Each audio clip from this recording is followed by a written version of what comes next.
If the New Orleans Saints want to improve and win in 2023, it looks like they're well on their way. We got all that and a little bit of lagniappe for you on today's episode of Locked On Saints. You are Locked On Saints, your daily New Orleans Saints podcast. Part of the Locked On Podcast Network, your team every day.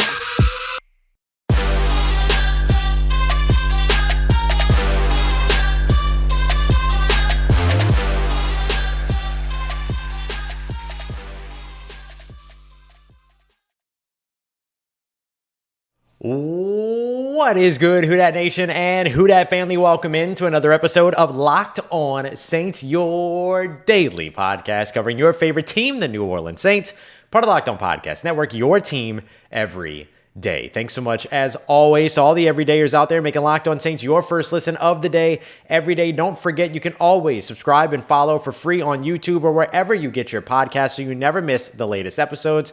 And of course, if you want to keep the conversation going one-on-one with me, take part in our exclusive film studies, Q&As, inside information, early information, all of that, you can head over to joinsubtext.com/LockedOnSaints today to join a community that I would love for you to be a part of. As always, I'm your host, Ross Jackson, at Ross Jackson Nola on your favorite social media, your New Orleans Saints expert, credentialed member of the media. You can find me as the senior writer and reporter over at Saints News Network, Sports Illustrated's Fan Nation site, covering the New Orleans Saints every Tuesday on the Locked On NFL podcast, and here with you every single Monday through Friday on Locked On Saints. Today's episode of Locked On Saints brought to you by our friends at Bird Dogs. Go to birddogs.com/LockedOnNFL and enter the promo code LockedOnNFL for a white tech hat with any order. It's the one that you'll see me out at training camp wearing all the time. You can get one just for you, and you won't want to take your Bird Dogs off. We promise you that. On today's episode of Locked On Saints, we're setting out after 10 days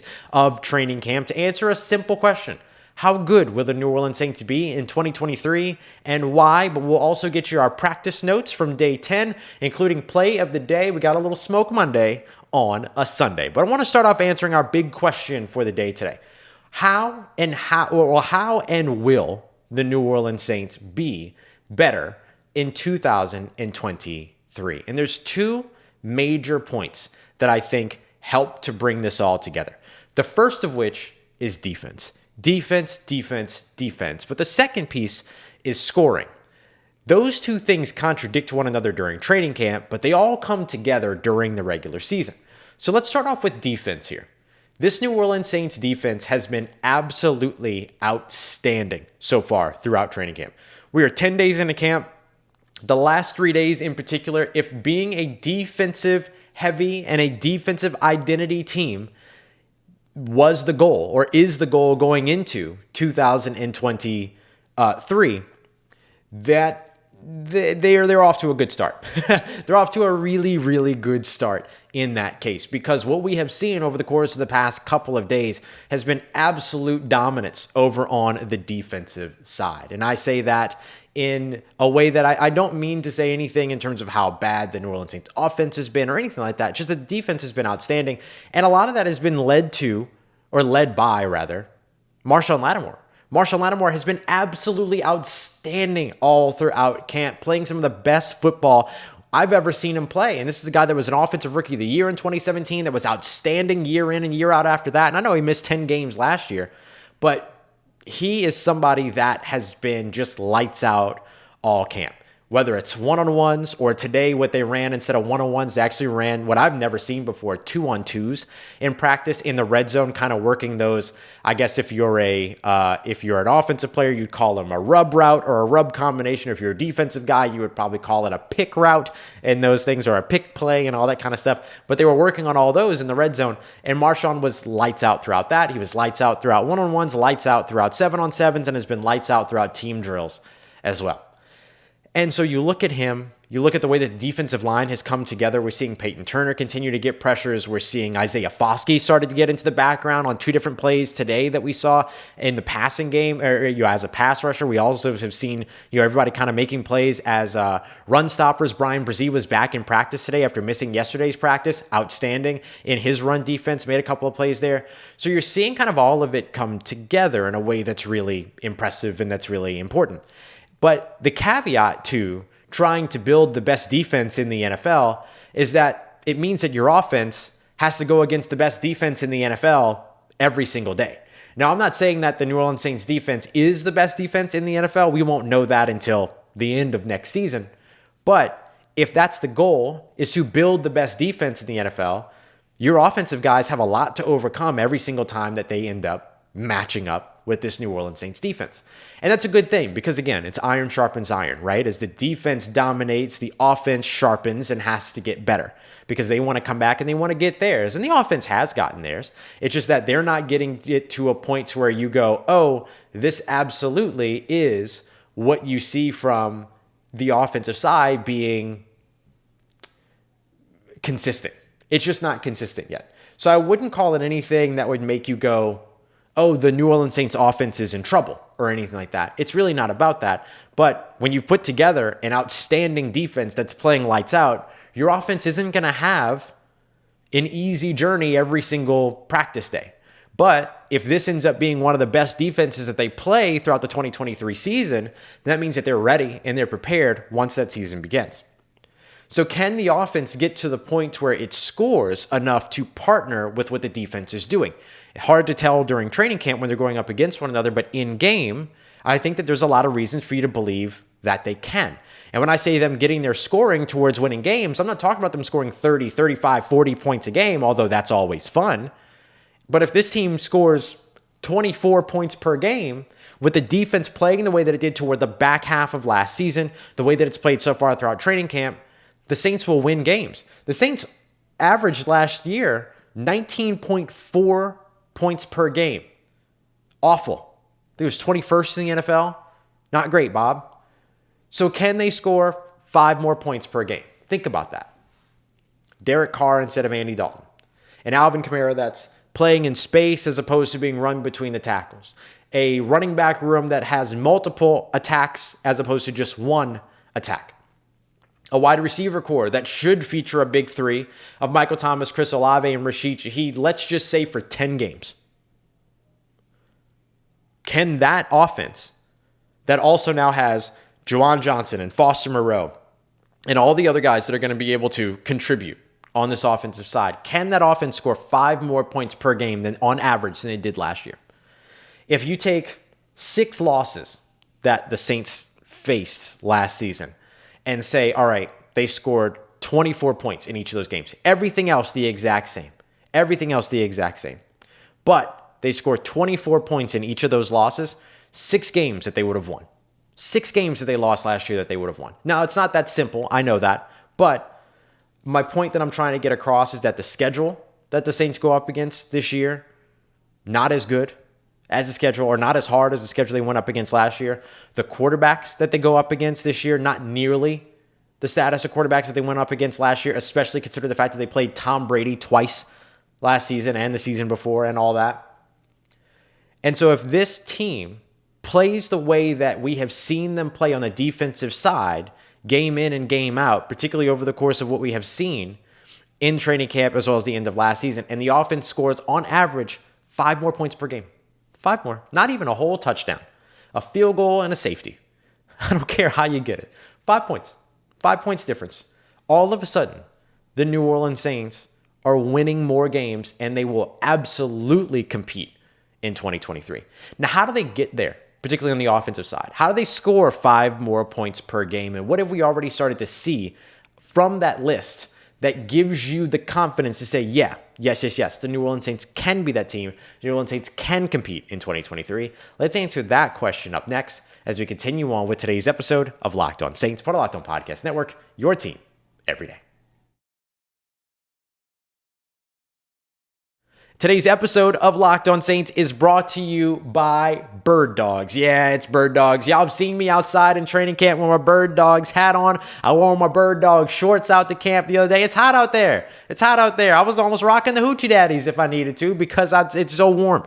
And that's why I love bird dogs, because it's versatile. They're flexible. You can do whatever. You want to work out in them, you can work out in them. You want to just look good in them, you'll look good in them. You want to go to work in them, I go to work in them. And you got the hats and all the other things that they have as well. Polos, which I got a polo on the way too. So you'll see me rocking that on the show. So much for you to check out. Everything that you love about some of those other athleisure brands, but not nearly the same price, and way, way better in terms of quality, fit, linings, no linings, whatever it is that you want. It's almost like you can build your own pair of pants. You can pick your inseam length, you can pick your size, you can pick your fit, you can pick all of it.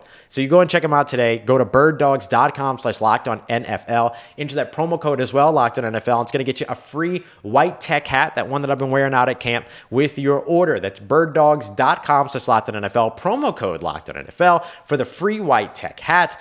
You won't want to take your bird dogs off. We promise you that.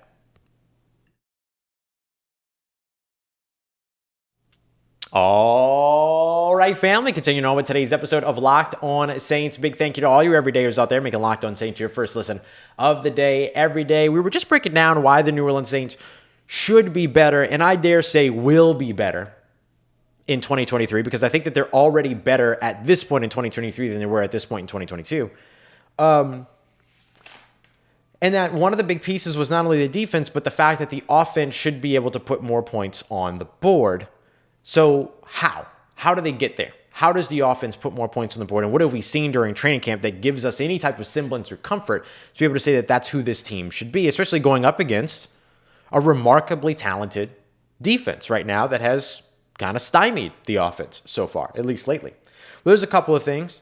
Motion, misdirection, creativity is point number one. The more that you can move guys around in the line, the more that you can challenge a defender's ability to remain disciplined with their eyes, the more opportunity you have as an offense to be able to attack and do things that are unexpected. What do I mean by that? Let's start with motion. In the red zone, using a lot of motion in the red zone is key. Gives you an opportunity to be able to get some of these guys off balance. Gives you an opportunity in a place to where it's such a small area of the field that usually what you think of is that, oh, the defense has has several more guys to cover those blades of grass than the offense has to attack, and therefore the advantage goes to the defense.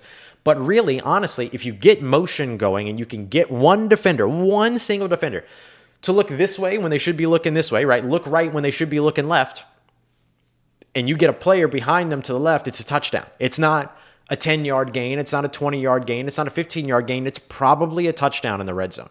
And we saw this New Orleans Saints team come in at, sub 50% in terms of touchdown conversions in the red zone in 2022. So you get motion, you get a little bit more of the eye candy, you challenge defensive backs and defenders with your receivers by creating things that challenge their discipline, that conflict their eyes, those things.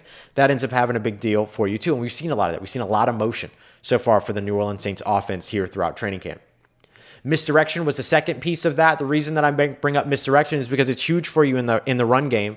And I think that really helps you in terms of misdirection in the Taysom Hill package as well, right? Almost every play that Taysom Hill runs the ball with has a little bit of misdirection to it. If it's a zone read, the misdirection becomes, does it go to the running back going one way, or does it keep with Taysom Hill going the other way? Or is Taysom Hill going to keep that going one way, or does he hand it off going the other way?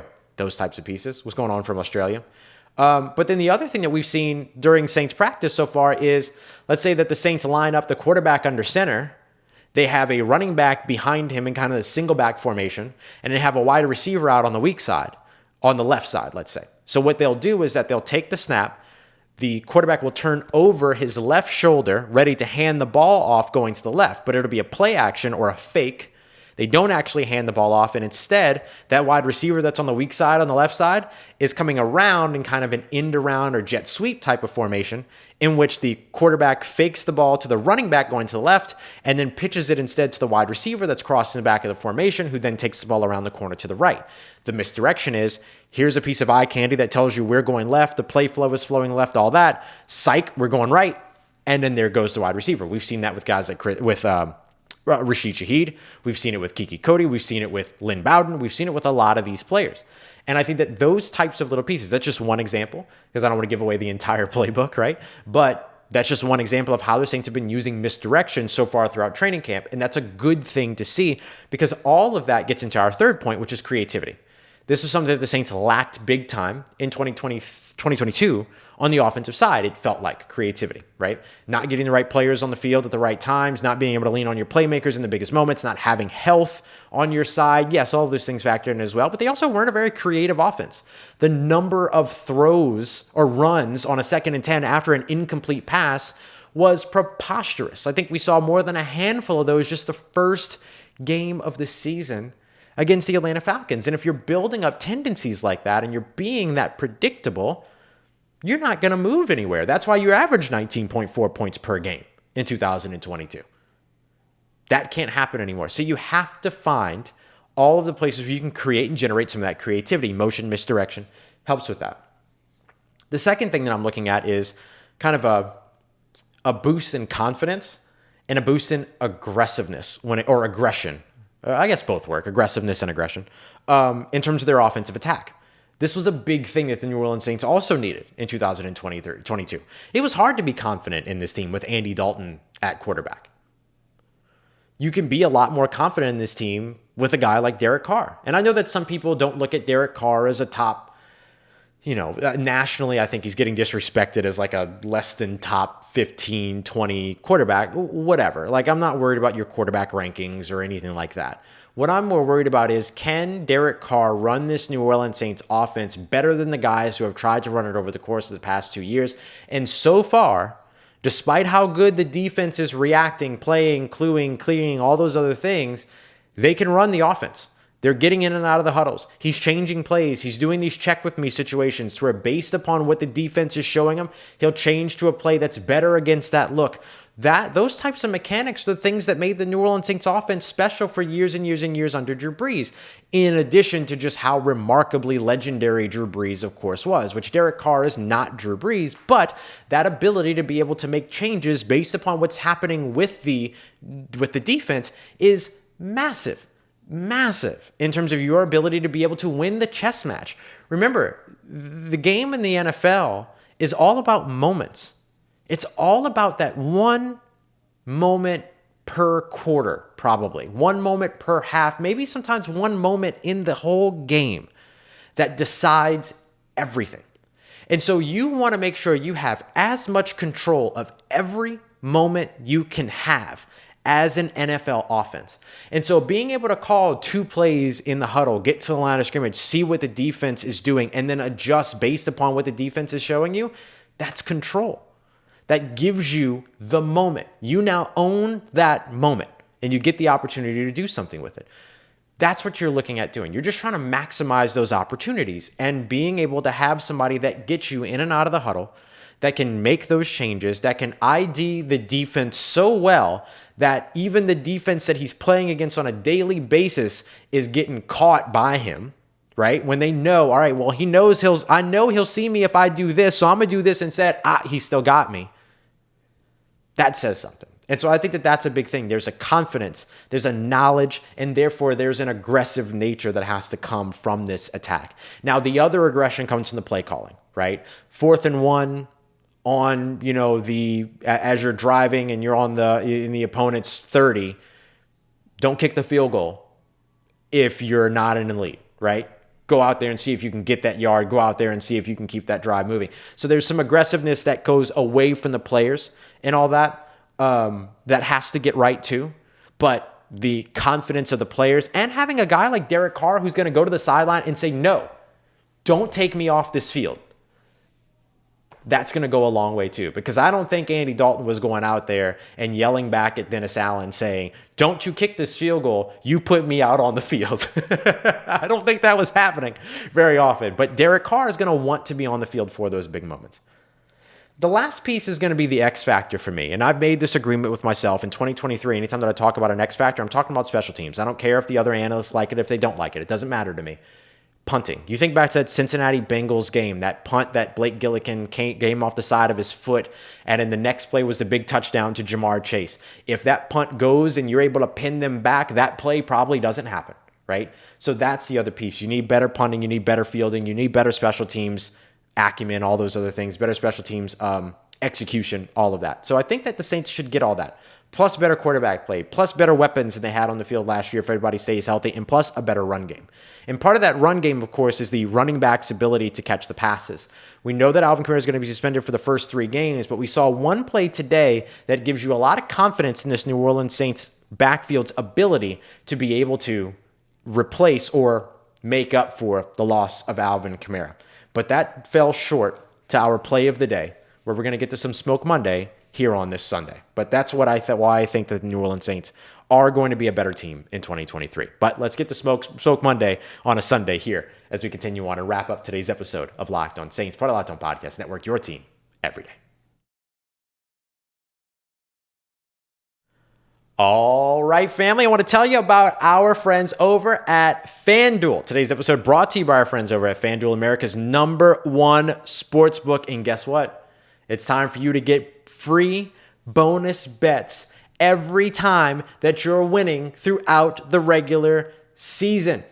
You can bet on a Super Bowl winner, and every time that team wins, you're going to get bonus bets every time. All you have to do is pick a team to win the Super Bowl, and you'll get, for every victory all throughout the season, even more. And then you're going to be able to use those bonus bets on things like spread, player props, over-unders, and so much more as well. Football season is about to kick off over at FanDuel, and they're going to be giving you a chance to win all season long with just one single bet. How cool is that? What a cool shot. So go ahead and check them out today, FanDuel.com/lockedon to get started on earning those bonus bets with America's #1 sportsbook. That's FanDuel.com/lockedon. Don't forget, they've also got more MLB, NHL when that rolls back around, college football as it comes around, everything as well. But the NFL is almost here, y'all. We're 1 week away from the New Orleans Saints preseason game. You can go and check them out. Once again, that is FanDuel.com/lockedon. Don't forget, they are the official sports betting partner of the NFL.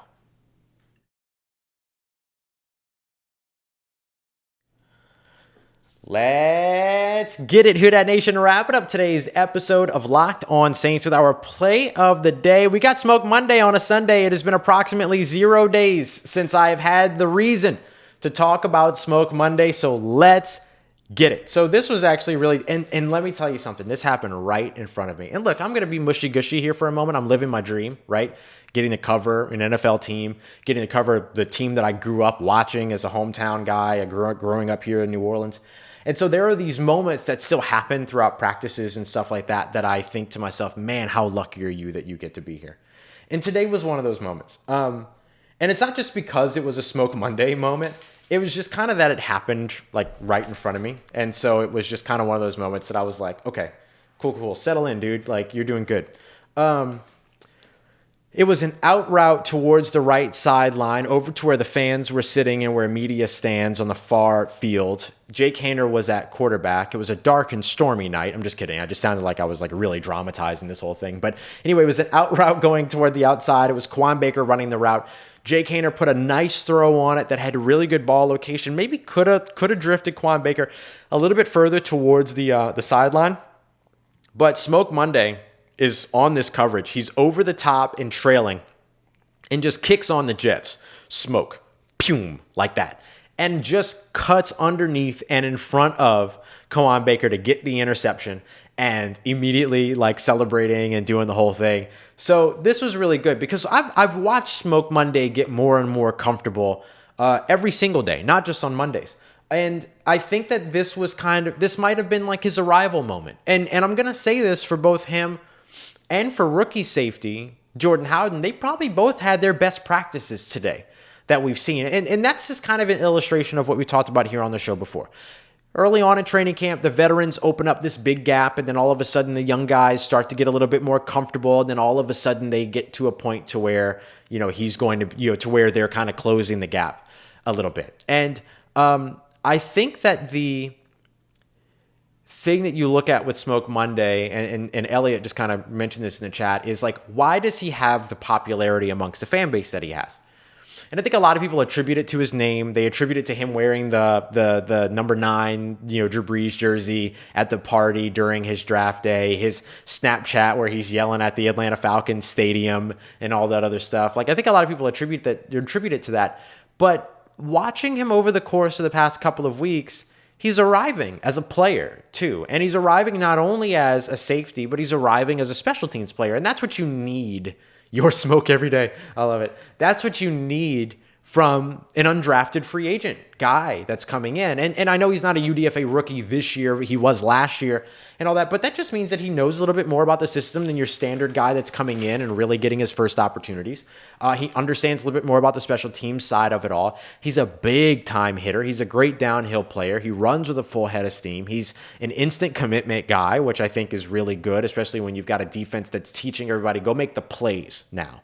Go make the plays. Don't worry about if you make a mistake. If you make the play, it's not a mistake. And that was one of the ones where, look, Smoke could have pulled back. He could have played for the stop and said, I'm going to play the receiver, let him catch it, get him down, no yards after catch, still a good play in that situation. But you know what he did? He said, no, I can make this play. And he went and he made that play. That's the mentality shift that the New Orleans Saints defense is going through right now, because last year they ran through, and like literally Joe Woods, Marcus Robertson, these guys, these coaches over on the defensive side, Dennis Allen, they had this defense sit down with a cut up of every single missed opportunity that should have been a turnover in 2023 or 2022. And I'm not just talking about interceptions. I'm talking about moments where they say, hey, look, see the way that you tackled that ball carrier?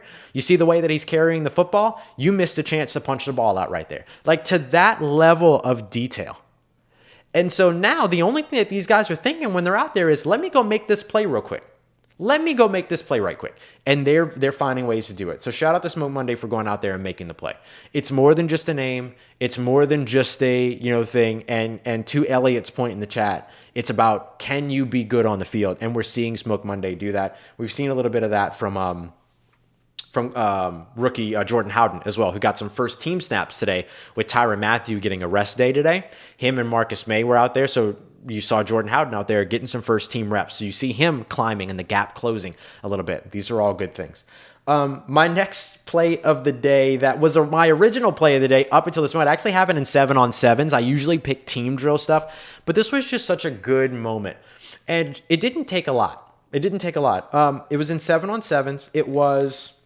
Let me make sure I get the right quarterback that threw this pass, because I don't think I wrote that down. But it was to Kendre Miller on a wheel route coming out of the backfield. This was from Derek Carr. So good. So Kendre Miller is lined up in the backfield with Derek Carr during 7-on-7s. They snap the ball. Kendre Miller runs to the sideline and then cuts up the sideline, turning it into a vertical route. So a wheel route coming out of the backfield, something that you see Alvin Kamara do all the time, all this. And they did this with Rashid Shaheed out of the backfield, who right now is still out with a groin injury, but it's not expected to be serious. But because it's a groin injury, you're going to take your time with it. Same thing for Traquan Smith. So I don't blame them for sitting these guys out for a little while, especially with no pads on and all that. But ran him out of the backfield, Kendre Miller, the young rookie out of TCU, which was the big question about Kendre coming in. Can he catch the football? Well, he left Pete Werner in the dust and made it down the line and ended up reeling in a big touchdown in the end zone during 7-on-7. So when you're looking at, hey, can the New Orleans Saints still produce without Alvin Kamara for the first 3 games? Jamaal Williams is running extremely well. Kendre Miller is running really, really well. Kendre Miller's making these catches. Kirk Merritt's been showing up. He's now got a door that's wide open in front of him with the Eno Benjamin injury, which of course was a ruptured Achilles, and he's officially been moved to injured reserve now, which stinks. But I like what we saw from Kendre Miller. I thought that was a good moment. And those are the confidence-building things that allow him to continue to be somebody that can start to build his impact here in 2023, his rookie season. All right, let's get to a couple other quick notes. Isaiah Foskey, 2 pressures in the backfield toward the end of the 3rd session of team drills in the red zone, so a great place to get pressure. We also saw Brian Brzee make a huge stop in the backfield as well. In the run game, he's been coming together. He was back today after missing on Saturday, along with Cesar Ruiz, Trevor Penning, and James Hurst. They were all back as well, so those were all good. That was all good news. Demario Davis still not back. Traquan Smith still not back. Rashid Shaheed still not back. All of those make sense. Demario Davis is a little bit concerning only because it's a calf injury, and so they went to go and get imaging done. You don't usually get imaging done if it's just going to be like a little thing, but maybe they were just being overly cautious. So that's a big storyline to watch going into, we've got practice on Monday and then off on Tuesday, and then we're back on a Wednesday. I wouldn't expect Demario Davis to be out there on Monday, but hopefully by Wednesday. You just kind of want to see that, right? Because that's a big loss if the Saints miss him for any extended amount of time. And we got another injury today, but this one isn't one that you can blame on really anything. This was just Lucas Kroll trying to make a play. Lucas Kroll during 7-on-7s went up to try to get a jump ball. As he was up, I believe it was, I'm pretty sure that it was Jonathan Abram that was on coverage with him. And Abram didn't do anything wrong in this situation at all. But, look, it's a jump ball. Guys get up and they go to try to make a play. And in the midst of going up and trying to make that play, Lucas Kroll came down and landed kind of like right on his right hip, right side. They said it was a tailbone injury, so we'll see how long. It's not expected to be a season-ending injury, but that doesn't necessarily mean that he won't miss some time. So that's now a thing that impacts Jesse James, that impacts Jimmy Graham, these other guys that are on the roster, and of course it impacts Lucas Kroll. So we'll be watching out for that. Hopefully all these guys back sooner rather than later, but maybe not tomorrow. Likely to give them tomorrow, give them Monday. Well, in other words, give them Monday, give them Tuesday, which is already a day off, and then see who comes back on Wednesday, I think will be the best. All right, y'all. I really, really appreciate you for coming through for another live episode of Locked On Saints. Hope you're enjoying these live shows. We're back to 2-a-days tomorrow. Only one show, which will be the morning show on Tuesday, and then 2-a-days Wednesday, Thursday, Friday, because the Saints also have practice. So I have another episode that I'll publish for you early tomorrow morning. I'm going to wait until Monday morning to record that and get that up for you. And I'm probably going to get a little mushy-gushy in that one, so just be ready. But it'll be at the end of the show, so if you don't want to sit through it, you don't have to. But I appreciate y'all so much, once again, for continuing to rock with us and be here with us, and of course make Locked On Saints your first listen of the day every day. And a big thank you to everybody that has taken the time to say hi. Claire and Matt, congratulations on your engagement, and also happy birthday. Hope you love seeing Jamaal Williams wear your hat during the presser today. That was super cool. I want to give a shout out to Lauren, Tyrone. I want to give a shout out to Scoop, and I also want to give a shout out to, I can't read what this name was, Cameron. So I appreciate y'all very much, as always, for making Locked On Saints a part of your day, part of your routine. As always, if you see me, please say hi. And if you need anything else around your New Orleans Saints in between these episodes, make sure you follow me on your favorite social media at Ross Jackson Nola, Nola. Hit me up. Let me know how the family is doing. Let me know how you living. Let me know how you momming them. And trust you, that nation. I'll holla at you.